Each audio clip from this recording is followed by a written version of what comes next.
इस कहानी की शुरुआत तिब्बत से होती है। यहाँ पर कुछ लोग एक डॉग को पकड़ने आए होते हैं। इस डॉग के ऊपर उम्र का कोई भी असर नहीं होता है। फिर हमें कुछ मॉन्क्स को दिखाया जाता है और इन मॉन्क्स के बीच में वो डॉग होता है। उसे यहाँ पर एक बच्चा खेलने के लिए बुलाता है, तो वो डॉग खेलने के लिए चला जाता है। अब ये दोनों बाहर खेलने लगते हैं, लेकिन उसे यहाँ पर वो लोग पकड़ लेते हैं। फिर हमें अमेरिका में डेव नाम का एक आदमी को दिखाया जाता है। डेव यहाँ पर फॉरेस्टर नाम की एक आदमी के विरुद्ध केस लड़ रहा होता है। इस आदमी ने एक लैब में आग जला दिया होता है और यहाँ पर डेव की बेटी कार्ली फॉरेस्टर की तरफ होता है। डेव का एक बेटा भी होता है जिसका नाम जोस है।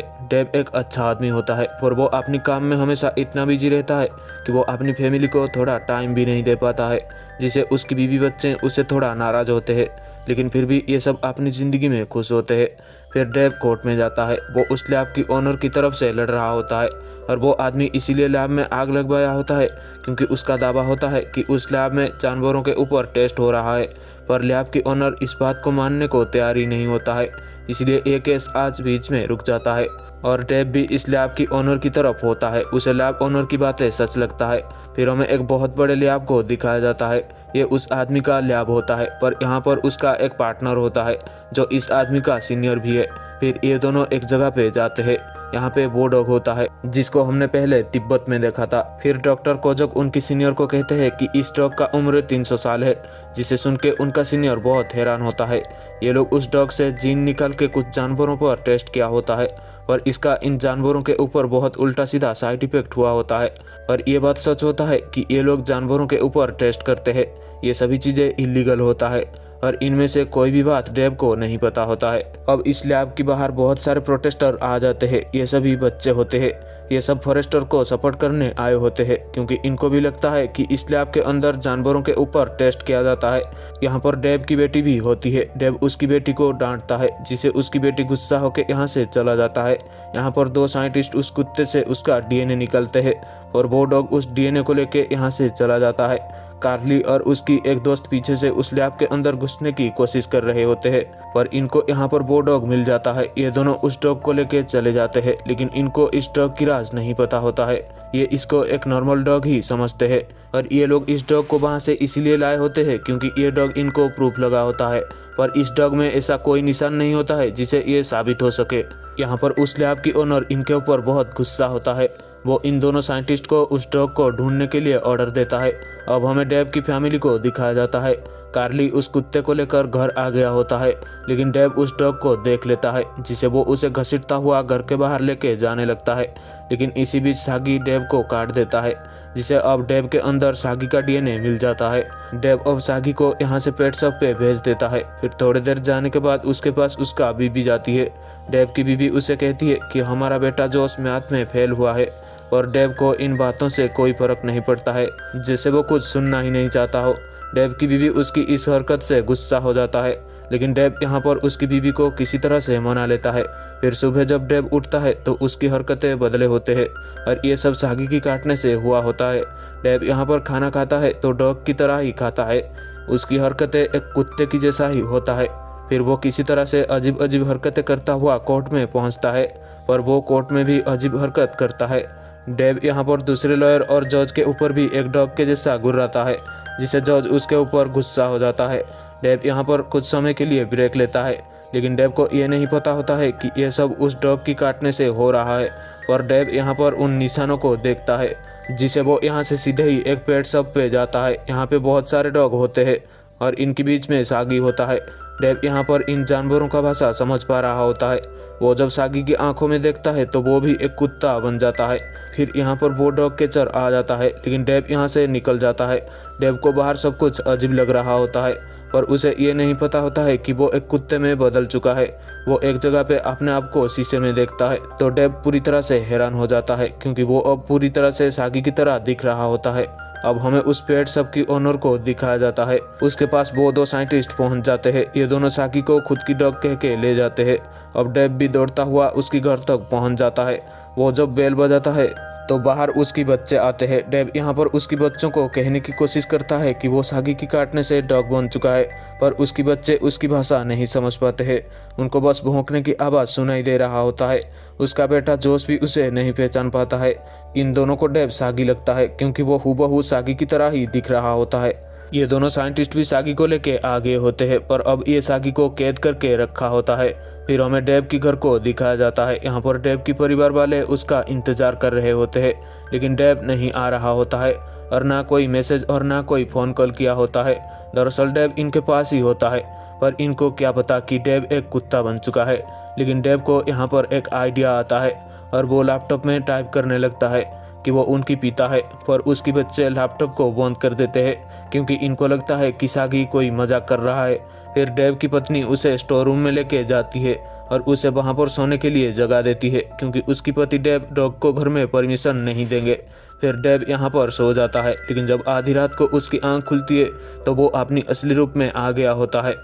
फिर डेव अपनी बीबी के पास जाती है और उसे ये सभी बातें कहने की कोशिश करता है, लेकिन उसकी बीबी उसे रूम से बाहर निकाल देता है। फिर दूसरे दिन डेव कोर्ट जाता है, पर आज भी उसका हाव भाव कुछ अच्छा नहीं होता है। फिर डेव यहाँ पर फॉरेस्टर को कुछ सवाल पूछता है और फॉरेस्टर जो कहता है वो सभी बातें डेव में भी होता है। फिर डेव उसे पूछता है कि तुमने लैब के अंदर जो कुत्ता देखा था वो दिखने में कैसा था? तो फॉरेस्टर कहता है वो एक बड़े बालों वाला शीप डॉग था। फिर डेव यहाँ से सीधे ही उसकी बीवी के साथ जोश की स्कूल में जाता है। ये दोनों यहाँ पर जोश की मैथ टीचर से मिलने आए होते हैं क्योंकि जोश मैथ में फेल हुआ होता है। ये सभी यहाँ पर बात कर ही रहे होते हैं, पर तभी डेव एक बिल्ली को देख लेता है जिसे वो उसका पीछा करने लगता है। वो पीछा करता हुआ कुछ लोगों को परेशान करता है और कुछ चीज़ें नुकसान भी करता है। वो बिल्ली एक जगह पर जाकर रुक जाता है। यहाँ पर डेव पूरी तरह से डॉग बन चुका होता है, लेकिन इन दोनों को कुछ कैचर पकड़ लेते हैं। अब हमें उस लैब को दिखाया जाता है। ये लोग सागी की डीएनए से एक सीरम तैयार कर लिया होता है जिसका कोई भी साइड इफेक्ट नहीं होता है। डेव को यहाँ पर उसके बच्चे आकर छुड़ा लेते हैं। फिर जोश डेव को लेके फुटबॉल खेलने के लिए जाता है, लेकिन यहाँ पे डेव को पता चलता है कि जोश को फुटबॉल खेलने में कोई भी इंटरेस्ट नहीं है। जोश इस खेल में बहुत कमज़ोर है, जिसे दूसरे बच्चे उसे लूजर समझते हैं। दरअसल जोश को म्यूजिक में बहुत इंटरेस्ट होता है, लेकिन वो अपने पिता को डर के कभी म्यूजिक में ज्वाइन ही नहीं किया होता है और वो मैथ में जानबूझकर ही फेल हुआ होता है। ये सब जानने के बाद डेव को उसकी बेटे के लिए बहुत बुरा लगता है। फिर ये जब घर आते हैं तो डेव को पता चलता है कि आज उसका एनिवर्सरी है, जिसके बारे में उसे बिल्कुल भी याद नहीं होता है। फिर हमें डेव की पत्नी को दिखाया जाता है जो एक होटल पे डेव का इंतजार कर रहा होता है। हालांकि डेव यहाँ पर आता है, पर उसकी पत्नी उसे नहीं पहचान पाती है क्योंकि वो अभी भी सागी के रूप में होता है। अब डेव की पत्नी पूरी तरह से टूट जाती है। उसे लगता है कि उसकी पति उसे छोड़ रहा है। फिर उसी तरह से ही वो डेव को स्टोर रूम में सोने के लिए जगह देकर यहाँ से चला जाता है। और आज भी डेव आधी रात को अपनी असली रूप में आ जाता है, लेकिन इस बार वो अपनी बीबी के पास एक लेटर रखता है। फिर वो सीधे ही उसके दोस्त के पास जाता है और उस लैब में सर्च करने के लिए वारंट मांगता है, लेकिन उसका दोस्त उसे मना कर देता है।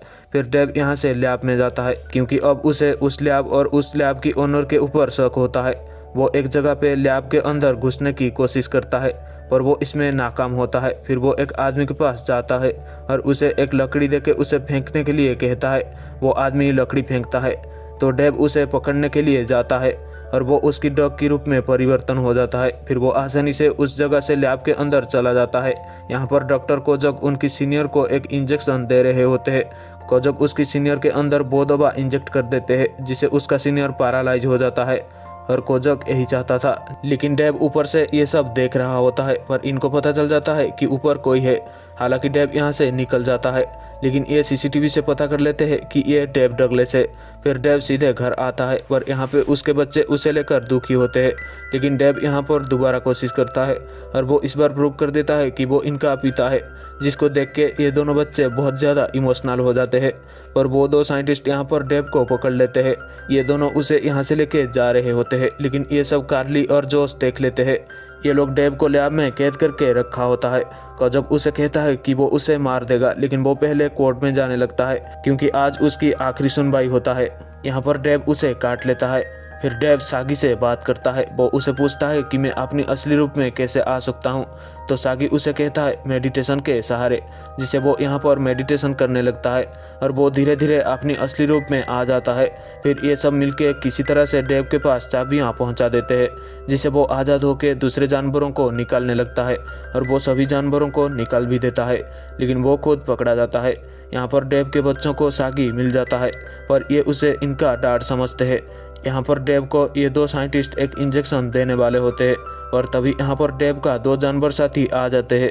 जो डेव को इन दोनों से बचा लेते हैं।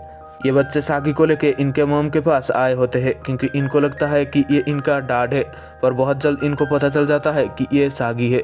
लेकिन ये बच्चे जो कह रहे होते हैं वो इनकी मॉम को यकीन हो जाता है क्योंकि डेव ने एक बार उसकी पत्नी को समझाने की कोशिश किया होता है। डेव भी यहाँ पर इन सभी जानवरों को लेकर कोर्ट की तरफ जा रहा होता है, लेकिन उसकी रास्ते में एक बहुत बड़ा ट्रैफिक आ जाता है।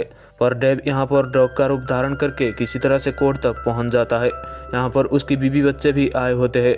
डेव यहाँ पर अपनी असली रूप में आ जाता है। फिर वो कोर्ट के अंदर जाता है और डॉक्टर कोजक को कुछ सवाल पूछता है जिसमें वो बुरी तरह से फंस जाते हैं। और डेव ने जो काटा होता है उसका भी कोजक के ऊपर साइड इफेक्ट होता है जिसे वो और भी बुरी तरह से फंस जाता है। और अब प्रूफ हो जाता है कि डॉक्टर कोजक उसकी लैब में इलीगल काम कर रहा होता है और फॉरेस्टर निर्दोष है, जिसे कोजक को पकड़ लिया जाता है। और डेव इस केस को जीत जाता है जिसे उसके सभी साथी उसे बहुत खुश होते हैं। डेव अब उसके परिवार का ख्याल रखता है और ये सब अपनी ज़िंदगी में बहुत खुश होते हैं। और इस तरह से यहाँ पर यह कहानी खत्म हो जाती है। आशा है आपको ये कहानी पसंद आई होगी। अगर पसंद आई है तो वीडियो को एक लाइक और चैनल को सब्सक्राइब कर देना।